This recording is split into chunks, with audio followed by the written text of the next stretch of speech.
LR-300. Do you remember this gun in Special Forces Group 2? This gun, called the LR-300, only appeared in SFG2 up to version 3.3. It was later replaced by the HKG-36 when version 3.4 was released. I remember having a great time using this gun back when it was still in the game because it looked like the M4A1, but cooler. As we know, it had a red scope on its model that was actually useless since it couldn't be used. Maybe that's why it was replaced by the G36C, which has a usable red dot sight in the game. Zombie knife. Most players who play Special Forces Group 2 zombie mode today don't know that it used to be very different. Back then, only real OG players remember that zombies didn't use claws to attack and didn't have a strike animation. Instead, they used knives with the same mechanics as humans. Because of this, if you died while holding a katana in zombie mode, you would respawn as a zombie still using the katana. This made zombies extremely overpowered at the time, since the katana had long range and high damage. But what the hell, boy?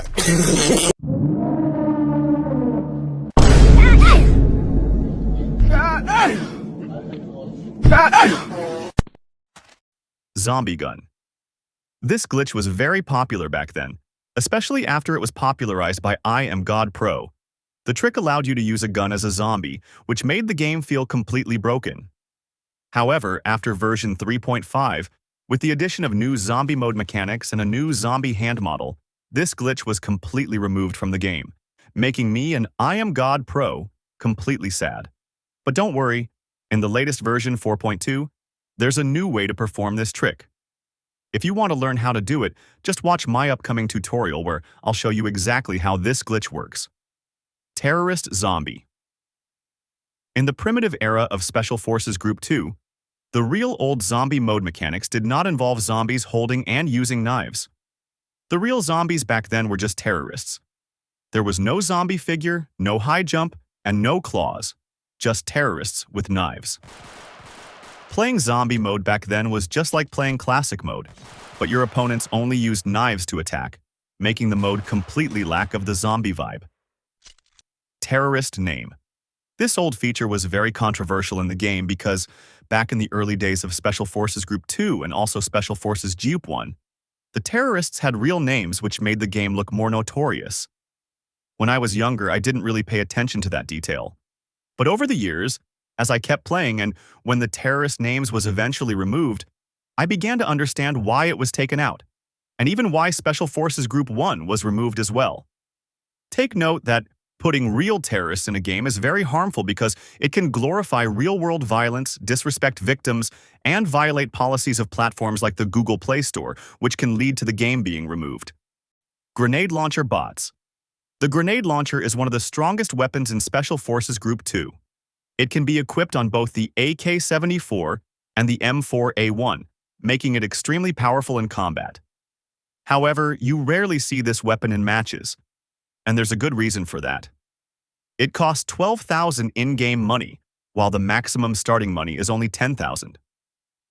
Because of this, both players and bots almost never get the chance to buy it, making the grenade launcher a very rare sight in gameplay. But did you know that in older versions of the game, weapons with grenade launchers only cost 10,000? That meant bots could actually afford them, and that's where things got terrifying. When a bot used a grenade launcher, it felt completely broken. Since bots already have built-in auto-aim, they could land explosive shots with insane accuracy. No matter where you were, they could hit you directly or close enough to deal massive damage. Facing a bot with a grenade launcher didn't feel like a normal match. It felt like you were playing against expert mode on steroids. 3 times grenade. Using grenades right now feels kinda bad, right? Like seriously, you throw it perfectly, it explodes right next to your enemy. And they just walk it off like nothing happened. Bro probably lost 10 HP and said, "Nice try." And the worst part? You only get 1 grenade per round. You mess it up once, that's it. No more explosions. Just regret. You gotta wait for the next round like it's a limited time event. But did you know, back in the old days, grenades were completely different. You could throw 3 grenades in a single game. Yes, 3. Not 1, not 2, 3. Basically, you were a walking airstrike. It was like having flashbangs, but instead of having two throw, you were just deleting them from existence. Back then, grenades weren't just a weapon. They were a lifestyle.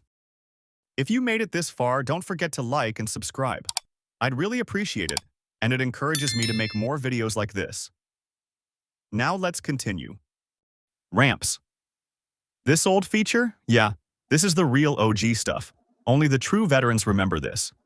Back in the day in Special Forces Group 2, before ladders were even a thing, getting to high places was a whole different experience.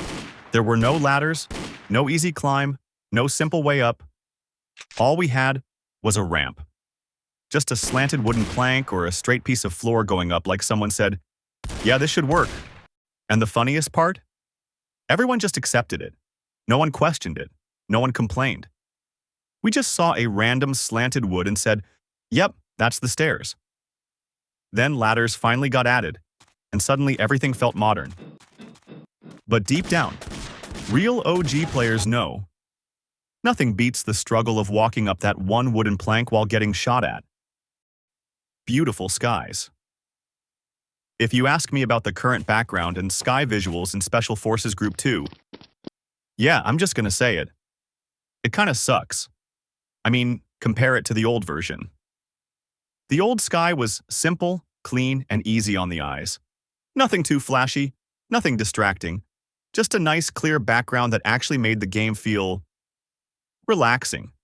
You could focus on the gameplay, enjoy the vibe, and not feel like the sky was competing for your attention. Now, the sky looks like it's trying way too hard. Too much going on, too many exaggerated cliff mountains, and sometimes you can spot creepy stuff forming it. It's like the game said, let's upgrade the graphics, but forgot that simple sometimes looks better. Back then, everything was simple, but it worked perfectly. Now it's more detailed, but somehow less enjoyable. Sometimes the real upgrade is the old version.